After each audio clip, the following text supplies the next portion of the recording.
We responded a little after 7 o'clock, and with the person being erratic, possession of a firearm and shooting the firearm, we responded. We tried to open a dialogue with the person who eventually ended up shooting at the police officers. One of our officers was grazed on an arm, but it's going to recover and be just fine. We activated the SWAT team, and after a lot of time of getting the pieces in play and positioned correctly and trying to have a dialogue with the subject, eventually we deployed some gas into the residence, which resulted in the subject ultimately surrendering. Okay.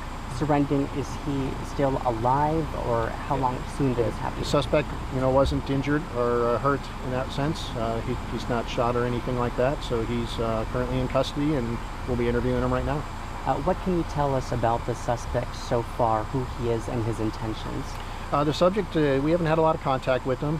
He may have a reported brain injury that may be starting to cause some underlying mental health issues. We had contact with him once back in February of 2021 with our mental health unit that was trying to connect him to some services back then, but that's one of the things we'll try to unravel tonight moving forward. And the call that came in at 7 p.m., was anyone else hurt initially, or was it just a random shooting from your knowledge? Yeah, just nobody else was injured other than the officers, or the one officer with the injury. Okay. And the neighbors who were nearby, I know you had to evacuate some were sheltering in place. Are they able to safely go into their homes now at the moment? Yes, they are. Yes, they are. There will be some activity around the house for a while as we continued our investigation, but their places are safe to go into.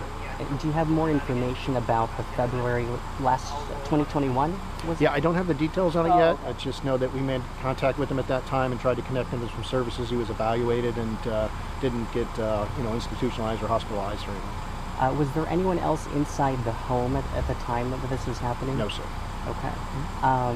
And you're probably just kind of withholding his name at the moment, information, while you conduct your interview? His name is James Wassman, W-A-S-S-M-A-N, and born in 1962.